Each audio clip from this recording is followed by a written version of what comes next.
VTV ગુજરાતી.com પર આપ સૌ દર્શક મિત્રોનું હાર્દિક સ્વાગત છે।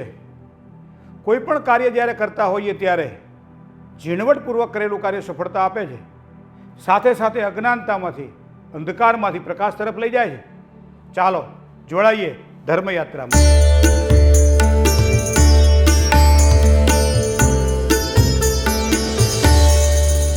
નાની નાની બાબતો ક્યારેક ક્યારેક આપણને સારા અને મોટા પરિણામો પ્રાપ્ત કરાવડાવે છે।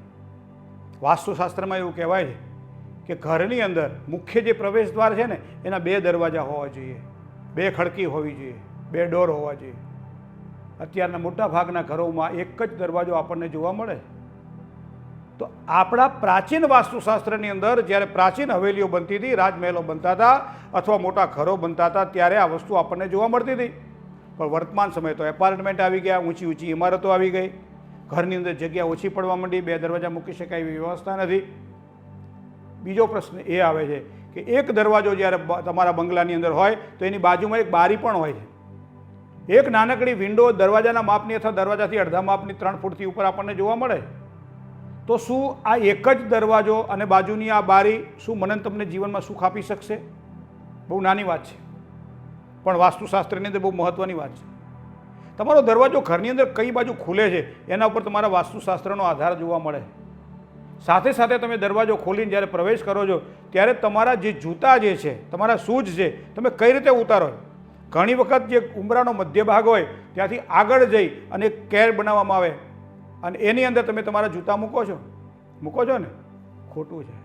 કારણ કે પગની અંદર જે નેગેટિવ એનર્જી છે એ આખા ગામની એનર્જી લઈને તમે ઘરમાં આવો અને નેગેટિવ એનર્જી તમારા જૂતામાં છે અને જૂતા તમે તમારા ઉંબરાની અંદરના ભાગમાં મૂકો છો, મતલબ તમે ક્યાંક ને ક્યાંક ઘરને દૂષિત બનાવી રહ્યા છો। એક ચા હોય, પીતા હોઈએ, આખો કપ ચાનો ભરેલો છે, પણ એક નાનકડી માખી તમને ઉપર દેખાય તો માણસ ચા પીતો નથી, પછી માખી ફેંકી નથી દેતો, આખી ચા જ મૂકી દેતો હોય છે। આ વાતની મને ખબર છે, પણ પગમાં પહેરેલા જૂતા મારા ઘરની અંદર નેગેટિવ એનર્જી આપશે એની મને ખબર નથી। તો મિત્રો, જ્યારે પણ ઘરની અંદર પ્રવેશ કરવાનો હોય ત્યારે મુખ્ય દ્વારની બહારના ભાગમાં, કારણ કે આપણે જાણવું પડશે કે ઘરની જે દ્વાર શાખા છે, ઘરનો જે આપણો દરવાજો છે, એ દરવાજાની અંદર જ્યારે વાસ્તુ પૂજા થતી હોય ત્યારે 10 દેવતાઓની સ્થાપના કરવામાં આવે છે, જેને દ્વાર શાખાના દેવતાઓ કહેવામાં આવે છે।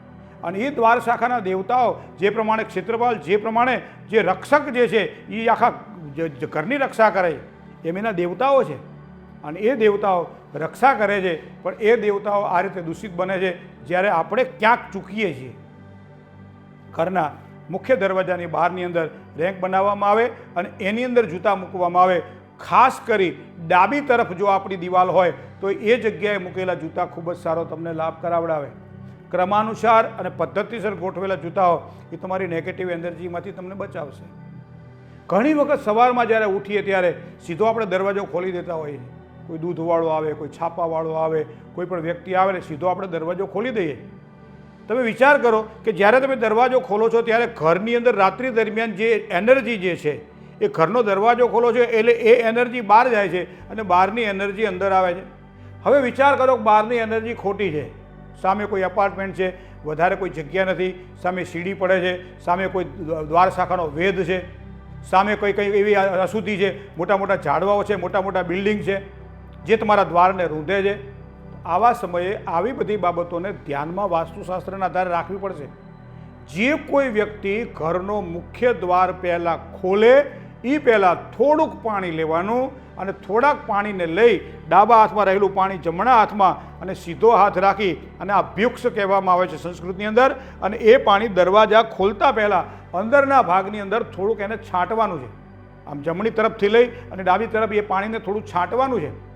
છાંટ્યા પછી જ દરવાજો જે ખોલે તો સમજી લો એ નેગેટિવ પોઝિટિવ એનર્જીનો એને ક્યાંય તકલીફ રહેતી નથી, અને પછી જે વ્યક્તિ દરવાજો ખોલશે તો એના ઘરની અંદર આખો દિવસ પોઝિટિવ એનર્જી વહન કરશે।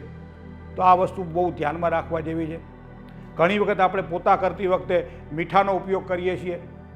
જ્યારે પણ પોતા કરીએ, ખાસ કરી શનિવારના દિવસે જ્યારે પોતા કરવાના હોય ત્યારે પોતાની અંદર મીઠાનો ઉપયોગ જો કરીએ તો એના કારણે ઘરમાં રહેલી અશુદ્ધિ એ આ મીઠાના પાણીથી દૂર થાય છે, પવિત્ર બને છે।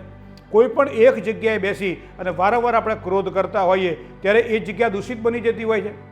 અને એના કારણ કે શબ્દો છે ને એ બ્રહ્મ છે અને બ્રહ્મનો ક્યારેય નાશ થતો નથી. જો સારા શબ્દો બોલો છો, વ્યવસ્થિત શબ્દો બોલો છો, પ્રિયકર બોલો છો તો વાંધો નથી આવતા. ઉગ્ર સ્વરે બોલો છો, ક્રોધમાં બોલો છો, ટેન્શનમાં બોલો છો, તો એવા સમયે શબ્દોનો પ્રકોપ એ પછી આપણને જ નડતો હોય. આવા સમયે જ્યાં આપણે આ રીતે વધારે બેસવાનું હોય એની આજુબાજુમાં એક માટીના કોડિયામાં કપૂર પ્રગટાવી અને સાંજના સમયે જો મૂકી દેવામાં આવે અને એ પ્રગટેલું કપૂર આખા ઘરની અંદર વાતાવરણને સુવાસિત કરે, નેગેટિવ જે છે એ બધું દૂર થઈ જાય. બહુ વાતો નાની નાની છે. ક્યારેક ક્યારેક આપણે જ્યારે દળનું દળાવતા હોઈએ ત્યારે આપણને ખબર છે દળનું ક્યારે દળાવવું જોઈએ. દળનું દળાવવા માટે ગુરુવારને શ્રેષ્ઠ માનવામાં આવે. કોઈ પણ ઘઉં હોય, ચોખા, જે કંઈ દળાવવાના હોય એના આપણે ઘરઘંટી ઘરમાં ઘણી જગ્યાએ હોય છે. દળતી વખતે ઘઉં માનો કે તમારે દળાવવાના છે, ગુરુવારે દળાવવાના છે, તો એની અંદર 2-4 દાણા અથવા 10-15 દાણા તમે ચણાની દાળના નાખી દો અને ત્યારબાદ એ ઘઉં તમે દળાવો. એ જેના પેટમાં એ અનાજ જશે એના વિચારો હંમેશા પવિત્ર થશે, માનસિક શાંતિ મળશે. નાની નાની બાબતો છે. બીજી વસ્તુ તમને કહું, તમારા ટોયલેટને ઘરની અંદર જ્યારે હોય છે ત્યારે વારંવાર દરવાજા ખોલ બંધ કરતા હોઈએ ત્યારે એની નેગેટિવ એનર્જી બધી ઘરમાં પ્રવેશ કરતી હોય છે અને એ પણ ઘરને દૂષિત કરતી હોય છે. આવા સમયે તમારું જે ટોયલેટ જે છે એ ટોયલેટમાં ઉપરનો લિન્ટરનો જે ભાગ છે, એ લિન્ટર એટલે બારીની ઉપરનો ભાગ છે, ત્યાં એક કાચનું મજાનું સરસ એક કેસ બનાવી દેવામાં આવે. કાચના બાઉલની અંદર શનિવારના દિવસે આખું મીઠું, વડાગરું હોય, પોળાવાળું હોય, કર્કશ હોય, કોઈ પણ પ્રકારે આખું મીઠું તમે ત્યાં મૂકી દો છો કાચના બાઉલમાં. કાચનું આખું કાઉન્ટર બનાવીને દર શનિવારે મીઠું લઈ લેવાનું. એ મીઠાને કોઈ પણ લોખંડના પાત્રમાં પાણી નાખીને ઓગાળી નાખવાનું. આખા ઘરમાં એને ફેરવી અને દરવાજાની બહાર એને ઢોળી દેવાનું અને એ જગ્યાએ જે ઢોળી દીધેલું જે પાણી છે બહાર ફેંકી દીધું. હવે જગ્યા ખાલી થઈ તો પાછું નવું મીઠું ભરી દેવાનું. દર શનિવારે તમે આ પ્રમાણે તમારા ઘરના ટોયલેટની અંદર જ્યારે મીઠું મૂકો છો ત્યારે ટોયલેટમાંથી જે નેગેટિવ એનર્જી જે આખા ઘરની અંદર એન્ટર થાય છે અને એના કારણે ઘરમાં બધા વ્યક્તિઓ પરેશાન રહે છે, રોગ શોકનો વૃદ્ધિ થાય છે, ધાર્યા કામ થતા નથી, મગજ ઉગ્ર રહ્યા કરે છે. તો આવા સમયે તમને આ કામ લાગશે. એક નાનકડી વાત છે પણ કરવા જેવી તો ખરી. બહુ જ સરળ વાત છે પણ ઘણા બધા સારા અને સાચા પરિણામ આપશે.